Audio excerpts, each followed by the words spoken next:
Labą dieną, esu Darius Varanavičius iš Kauno, man 47 metai. Tai mano antra transplantacija. Pirmą dariau prieš metus. Tikrai ypatingai stipriai nustebintas šitą kliniką ir va čia rekomenduočiau žymiai labiau už praeitą.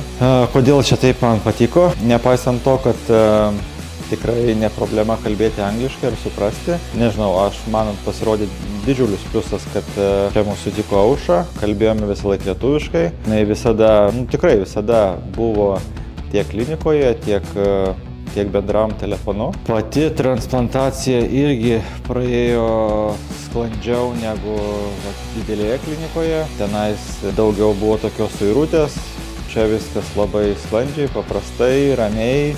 Nežinau, čia atrodo labai daug girių, bet tikrai taip ir buvo. Jeigu kas bijo skausmo, tos pačios, transplantacijos metu, tai vėlgi čia buvo taip vadinama sedacija. Nieko nejutau, tikrai nieko nejutau per visą laiką. Daugmaž ten prasnūduriai, kažką tai ten pakalbi, laikas praėjo sąlyginai greitai. Tikrai gerąja prasme esu labai nustebintas.